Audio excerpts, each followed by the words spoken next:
بسم الله الرحمن الرحيم.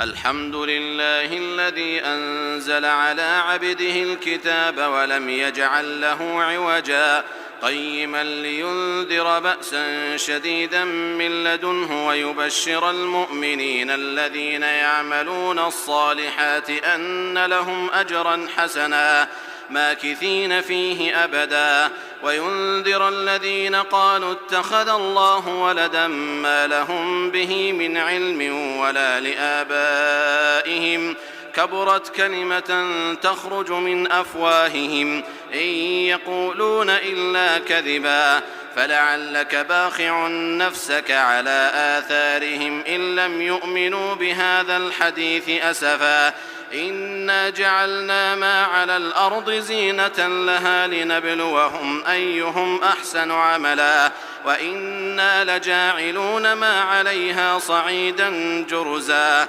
أم حسبت أن أصحاب الكهف والرقيم كانوا من آياتنا عجبا إذ أوى الفتية إلى الكهف فقالوا ربنا آتنا من لدنك رحمة وهيئ لنا من أمرنا رشدا فضربنا على آذانهم في الكهف سنين عددا ثم بعثناهم لنعلم أي الحزبين أحصى لما لبثوا أمدا نحن نقص عليك نبأهم بالحق إنهم فتية آمنوا بربهم وزدناهم هدى وربطنا على قلوبهم إذ قاموا فقالوا ربنا رب السماوات والأرض لن ندعو من دونه إلها لقد قلنا إذا شططا هؤلاء قومنا اتخذوا من دونه آلهة لولا يأتون عليهم بسلطان بين فمن أظلم ممن افترى على الله كذبا وإذ اعتزلتموهم وما يعبدون إلا الله فأووا إلى الكهف ينشر لكم ربكم من رحمته ويهيئ لكم من أمركم مرفقا وترى الشمس إذا طلعت تزاور عن كهفهم ذات اليمين وإذا غربت تقرضهم ذات الشمال وهم في فجوة منه ذلك من آيات الله من يهد الله فهو المهتد ومن يضلل فلن تجد له وليا مرشدا وتحسبهم أيقاظا وهم رقود ونقلبهم ذات اليمين وذات الشمال وكلبهم باسط ذراعيه بالوصيد لو اطلعت عليهم لوليت منهم فرارا ولملئت منهم رعبا وكذلك بعثناهم ليتساءلوا بينهم قال قائل منهم كم لبثتم قالوا لبثنا يوما أو بعض يوم قالوا ربكم أعلم بما لبثتم فابعثوا أحدكم بورقكم هذه إلى المدينة فلينظر أيها أزكى طعاما فليأتكم برزق منه وليتلطف ولا يشعرن بكم أحدا إنهم إن يظهروا عليكم يرجموكم أو يعيدوكم في ملتهم ولن تفلحوا إذن أبدا وكذلك أعثرنا عليهم ليعلموا أن وعد الله حق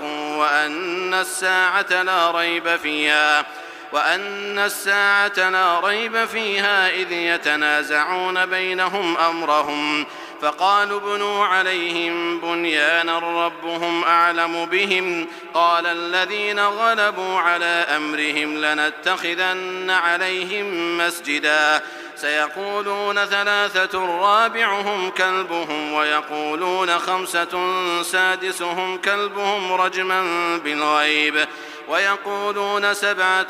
وثامنهم كلبهم قل ربي أعلم بعدتهم ما يعلمهم إلا قليل فلا تمار فيهم إلا مراء ظاهرا ولا تستفت فيهم منهم أحدا ولا تقولن لشيء إني فاعل ذلك غدا إلا أن يشاء الله واذكر ربك إذا نسيت وقل عسى أن يهديني ربي لأقرب من هذا رشدا ولبثوا في كهفهم 300 سنين وازدادوا 9 قل الله أعلم بما لبثوا له غيب السماوات والأرض أبصر به وأسمع ما لهم من دونه من ولي ولا يشرك في حكمه أحدا واتل ما أوحي إليك من كتاب ربك لا مبدل لكلماته ولن تجد من دونه ملتحدا واصبر نفسك مع الذين يدعون ربهم بالغداة والعشي يريدون وجهه ولا تعد عيناك عنهم تريد زينة الحياة الدنيا ولا تطع من أغفلنا قلبه عن ذكرنا واتبع هواه وكان أمره فرطا وقل الحق من ربكم فمن شاء فليؤمن ومن شاء فليكفر إنا أعتدنا للظالمين نارا أحاط بهم سرادقها وإن يستغيثوا يغاثوا بماء كالمهل يشوي الوجوه بئس الشراب وساءت مرتفقا إن الذين آمنوا وعملوا الصالحات إنا لا نضيع أجر من أحسن عملا أولئك لهم جنات عدن تجري من تحتهم الأنهار يحلون فيها من أساور من ذهب ويلبسون ثيابا خضرا من سندس واستبرق متكئين فيها على الأرائك نعم الثواب وحسنت مرتفقا واضرب لهم مثل الرجلين جعلنا لأحدهما جنتين من أعناب وحففناهما بنخل وجعلنا بينهما زرعا كلتا الجنتين آتت أكلها ولم تظلم منه شيئا وفجرنا خلالهما نهرا وكان له ثمر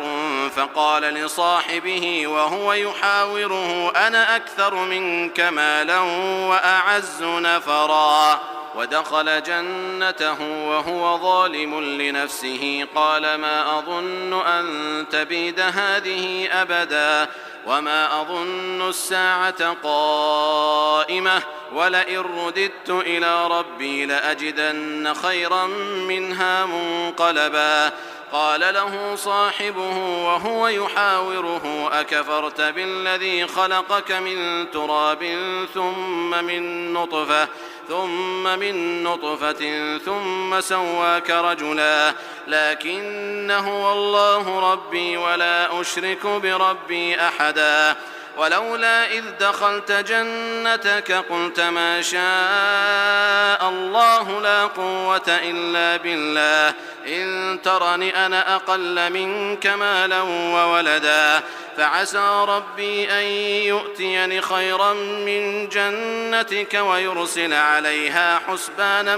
من السماء فتصبح صعيدا زلقا أو يصبح ماؤها غورا فلن تستطيع له طلبا وأحيط بثمره فأصبح يقلب كفيه على ما أنفق فيها وهي خاوية على عروشها ويقول يا ليتني لم أشرك بربي أحدا ولم تكن له فئة ينصرونه من دون الله وما كان منتصرا هنالك الولاية لله الحق هو خير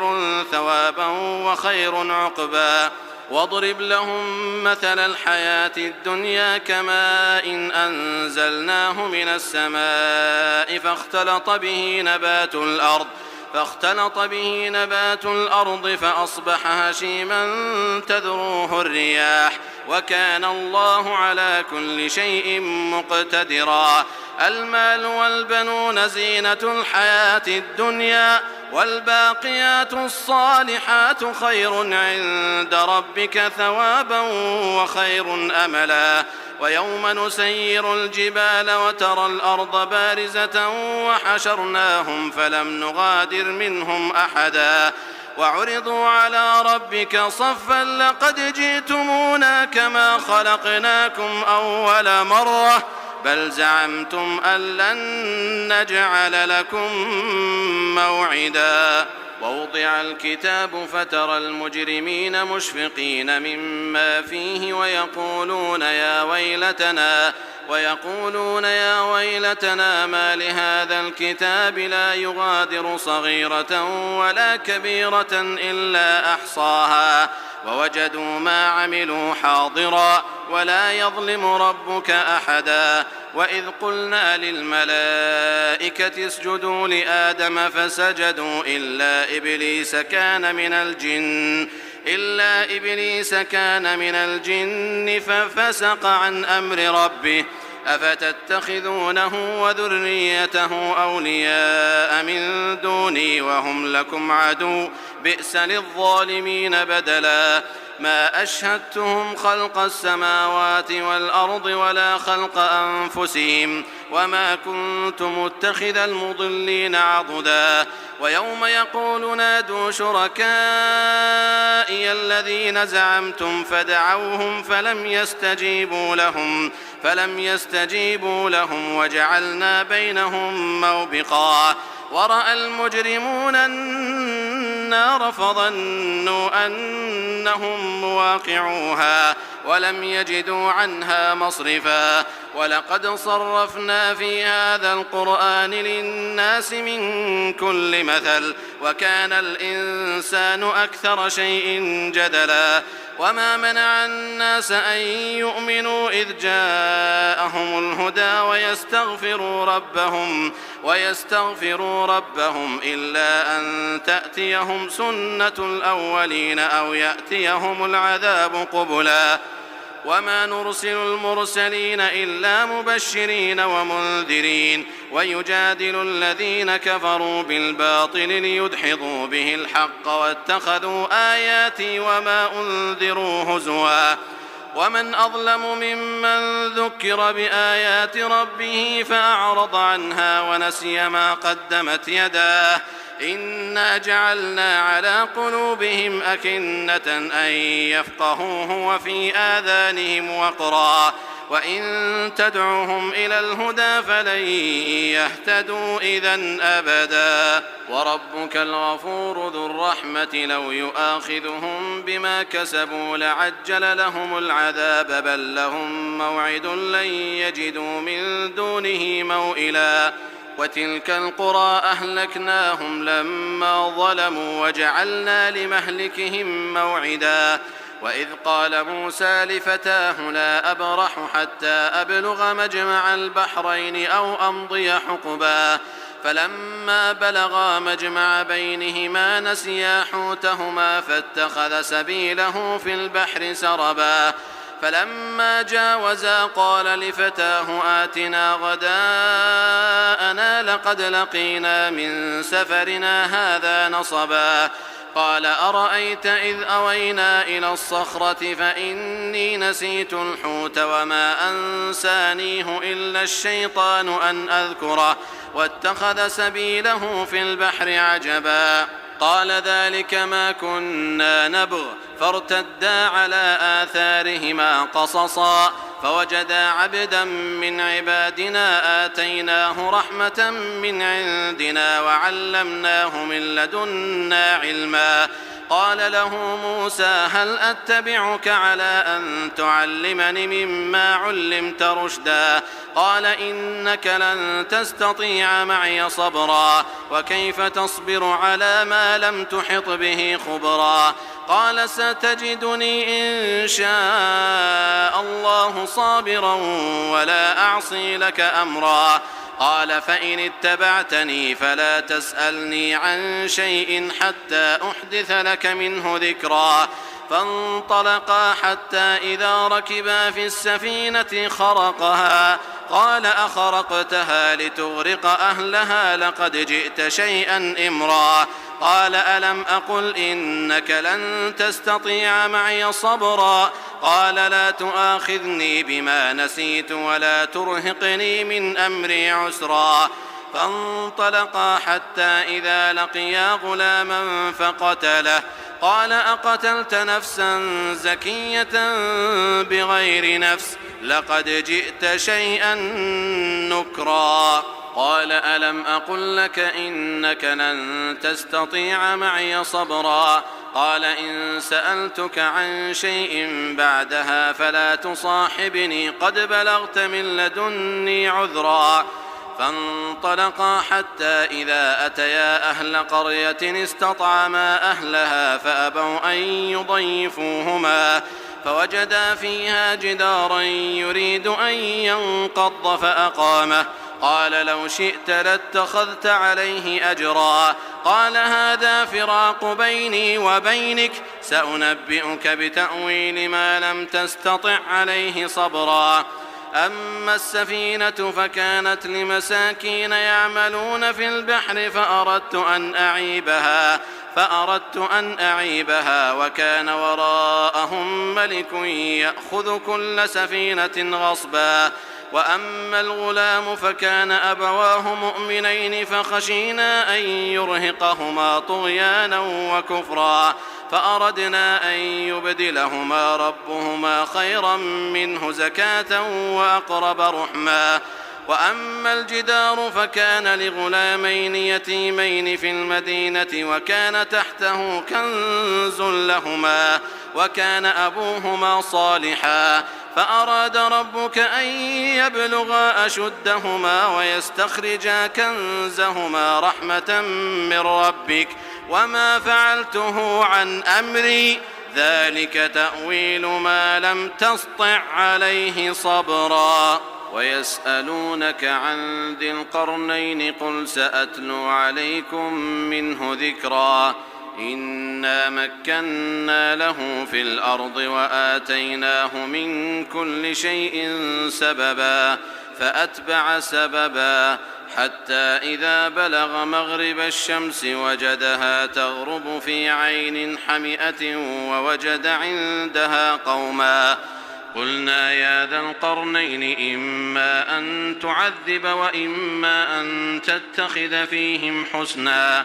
قال أما من ظلم فسوف نعذبه ثم يرد إلى ربه فيعذبه عذابا نكرا وأما من آمن وعمل صالحا فله جزاء الحسنى وسنقول له من أمرنا يسرا ثم أتبع سببا حتى إذا بلغ مطلع الشمس وجدها تطلع على قوم لم نجعل لهم من دونها سترا كذلك وقد أحطنا بما لديه خبرا ثم أتبع سببا حتى إذا بلغ بين السدين وجد من دونهما قوما لا يكادون يفقهون قولا قالوا يا ذا القرنين إن يأجوج ومأجوج مفسدون في الأرض فهل نجعل لك خرجا على أن تجعل بيننا وبينهم سدا قال ما مكني فيه ربي خير فأعينوني بقوة أجعل بينكم وبينهم ردما آتوني زبر الحديد حتى إذا ساوى بين الصدفين قال انفخوا حتى إذا جعله نارا قال آتوني أفرغ عليه قطرا فما استطاعوا أن يظهروه وما استطاعوا له نقبا قال هذا رحمة من ربي فإذا جاء وعد ربي جعله دكاء وكان وعد ربي حقا وتركنا بعضهم يومئذ يموج في بعض ونفخ في الصور فجمعناهم جمعا وعرضنا جهنم يومئذ للكافرين عرضا الذين كانت أعينهم في غطاء عن ذكري وكانوا لا يستطيعون سمعا أفحسب الذين كفروا أن يتخذوا عبادي من دوني أولياء إنا أعتدنا جهنم للكافرين نزلا قل هل ننبئكم بالأخسرين أعمالا الذين ضل سعيهم في الحياة الدنيا وهم يحسبون أنهم يحسنون صنعا أولئك الذين كفروا بآيات ربهم ولقائه فحبطت أعمالهم فلا نقيم لهم يوم القيامة وزنا ذلك جزاؤهم جهنم بما كفروا واتخذوا آياتي ورسلي هزوا إن الذين آمنوا وعملوا الصالحات كانت لهم جنات الفردوس نزلا خالدين فيها لا يبغون عنها حولا قل لو كان البحر مدادا لكلمات ربي لنفد البحر قبل أن تنفد كلمات ربي ولو جئنا بمثله مددا قل إنما أنا بشر مثلكم يوحى إلي أنما إلهكم إله واحد فمن كان يرجو لقاء ربه فليعمل عملا صالحا ولا يشرك بعبادة ربه أحدا.